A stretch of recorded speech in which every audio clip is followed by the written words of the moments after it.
and we'll see how sturdy it is in the wind, how well it holds up in the wind.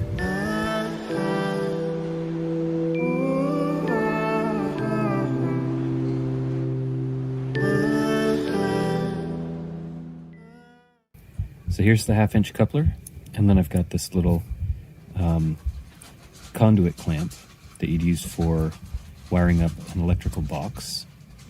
And it has these little fins on it, and those fins will, once you get this thing nestled in there, those fins will grab onto that plastic, and it is damn near impossible to get this thing out once you've gotten it into this coupler here. So I've just been hitting it with a hammer.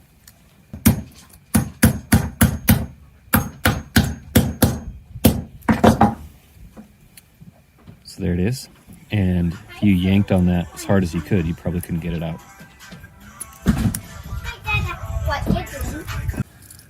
Then, as you can see, I've got some rebar here.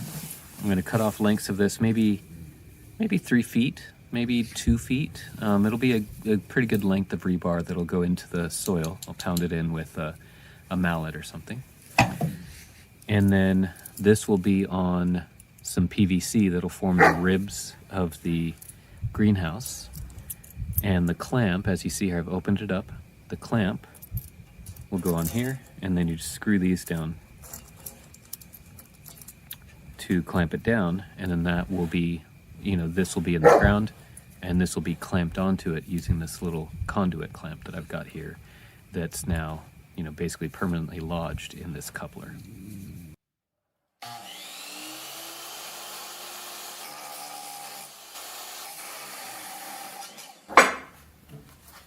So I had been grinding the pieces of rebar to make a nice sharp point that I could use as an anchor, jam this into the soil and use this as an anchor for the greenhouse.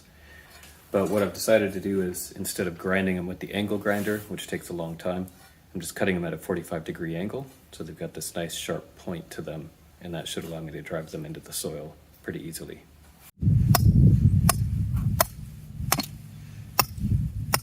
Rebar is sufficient to give you something nice to clamp onto. It doesn't need to be that high. I found in these examples over here that if there's too much rebar, it's not going to seat very nicely, so having a smaller amount of rebar sticking up is actually preferred over having a longer piece of rebar. So here I am, clamping the conduit clamps on there. It's working beautifully, just like I hoped it would.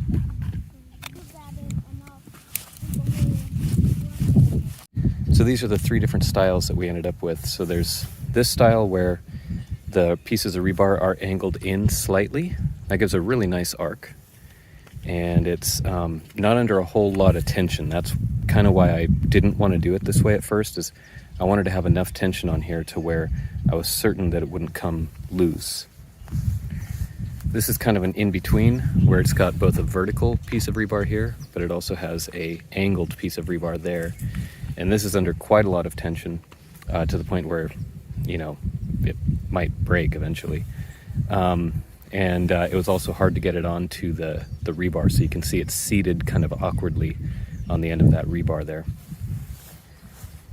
And this is the third option. This is where they were both vertical. This is the one I started out with, and I wanted to make sure it was nice and tight. And you can see there's tons of tension on that conduit, but just like that other example I showed, it's hard to get it onto the rebar. So it's only seated down just a little ways onto that rebar. And so I'm not really sure if it's going to stay on there that well. But I think of these 3 options, I prefer this the least, of having the 2 pieces of rebar straight up. Looks funny because that one's angled, that one's straight, so that one just kind of looks funny. And so among these 3 different options, I think I prefer this option the most, which is having the rebar angled inward on both sides. It's true there's not a whole lot of tension on it, but I think there's enough tension to where it does have a good amount of grip. And it also allows you to get it seated completely down on the rebar before you clamp it. So stretching the plastic took a lot less time than expected. That's nice. We couldn't do it very tight because if you try to put these clips on there, the clips will just pop off if it's too tight. So we had to keep it kind of loose, which I'm not nuts about, but whatever we got to do. And then it looks to be covering the crops that we wanted, and we'll see how sturdy it is in the wind, how well it holds up in the wind. We just put some rocks on the end here to keep it close. So that's about 30, a little over 30 feet of sort of floating row cover style greenhouse.